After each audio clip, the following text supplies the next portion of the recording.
ठाकुर जी रो रहे हैं, मैया तो कह रहे मैया मैं गैया चरावे जाऊंगा। मैया बोली लाला तू अभी नेक्स्ट सो तो है, देख इतनी बड़ी बड़ी गैया इन सबन के बड़े बड़े पामन के बीच में आ जाए वो लाला तेरे लग जाएगी, तू जिद मत करे। ठाकुर जी तो जिद करने लगे, ना मैया मैं तो गैया चरावे जाऊंगा, मुँह को गैया चरानी है। इतने रोने लगे ठाकुर जी। तो नंद बाबा आए, नंद बाबा ने आके कही क्या बात है लाला काय को रो है। यशोदा मैया बोली यूं करो गैया चराऊंगो। और माने ना नेक्स्ट सो अभी मैं कह रहा हूँ कछु दिन डट जा, बड़ो है जा फिर चराई लियो। नहीं नहीं मैं तो अभी चरावे जाऊंगो। सांडिल्य मुनि बुलाए और सांडिल्य मुनि से कही बोले बाबा आपने मुहूर्त देख के बताओ लाला गैया कब चरावे। तो सांडिल्य मुनि ने जैसे पंचांग खोल करके देखी तो सांडिल्य मुनि बोले बाबा तुम्हारो लाला मुहूर्त में ही रोवे, आज ही बढ़िया मुहूर्त है, आज ही गैया चरवाओ जाते, तुम्हारो लाला मुहूर्त देख के रोवे। और महाराज पूरे ब्रजमंडल में आनंद है कि लाला गैया चरावे जाएगो। यशोदा मैया ने सुंदर श्रृंगार किया ठाकुर जी को, ऊंची धोती पहनी, गले में सुंदर हार, पतरे पतरे हार पहने की कहीं खो ना आवे, कमरिया डारी, सिर पर छोटो सो एक बढ़िया पुष्पन को श्रृंगार करके मोर पिछ धारण कियो। और मैया ने जैसे ही ठाकुर जी के चरणन में पादुका पहनाई, सो ही ठाकुर जी कहने लगे मैया जी का पहना रही है। मैया बोली लाला तेरे कोमल कोमल पाम, तू कहीं वन में गयो तेरे कांटे लग गए, कीट पत्थर लग गए तो रोवेगो, जब पादुका पहन के जाएगो तो तेरे पामन में कीट पत्थर कंकड़ लगेंगे ना। सो ठाकुर जी दौड़ के गए और अपनी गैयान ने गिनन लगे। मैया बोली कहा कर रहे है। बोले मैया मैं गैयान को गिन रहा हूं, मेरे तो 2 पामे इनके 4 हैं, इतनी पनैया और मंगवा दे, इतनी पादुका और मंगवा, सबन को पहना के ले जाऊंगा। मैया बोली लाला तू तो ऐसी बात करे, अरे जे गैया जे पामन में पादुका ना पहनो करे।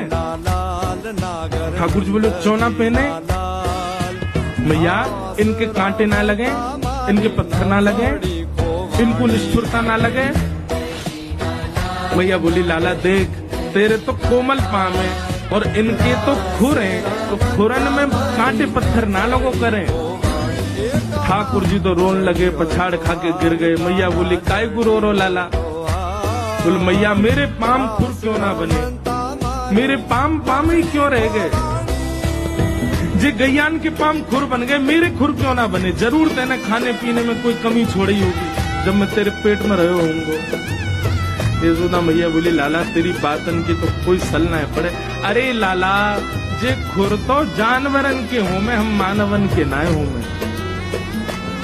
और महाराज ये बात सुन के तो ठाकुर जी इतने रोए कि आंख लाल पड़ गई, गाल लाल पड़ गए, अपनो सबरो श्रृंगार फेंक दियो, अपने सबरे कड़ूला उड़ूला उतार के फेंक दिए और जमीन में लोट लोट करके मूड दे दे करके रोमे ठाकुर जी। नंद बाबा दौड़े दौड़े आए, अरे लाला कहाँ है वो।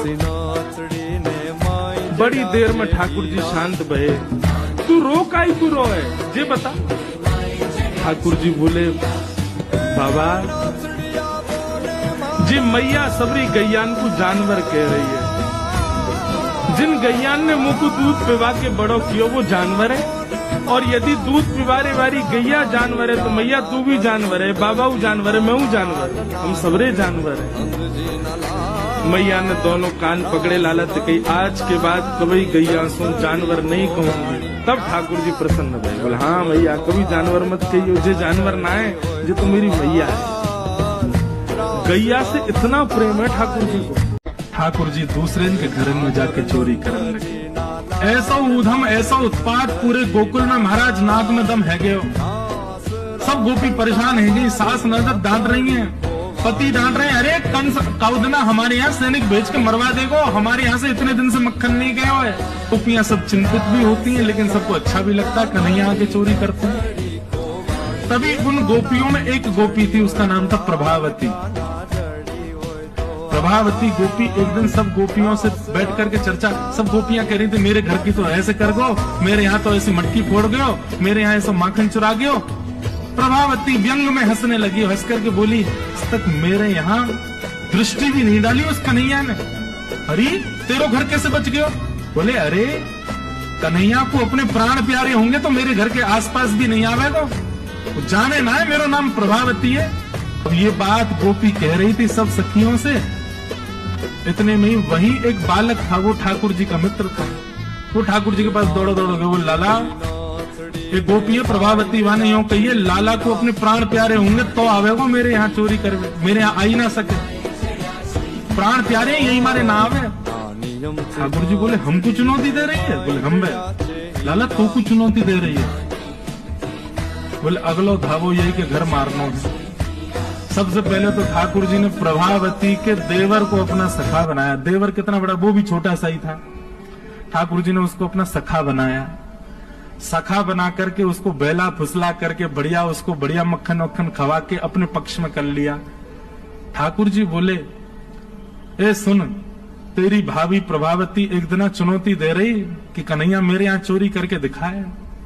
प्रभावती का देवर बोले लाला बता कहा करना? बोले जा देना तेरी भाभी बढ़िया वारो मक्खन निकारे, बस तू संकेत कर दियो, और जब वो जमुना जल भरवे जावे घर में कोई नहीं हो वही समय हमारा आक्रमण होगो। ठीक है।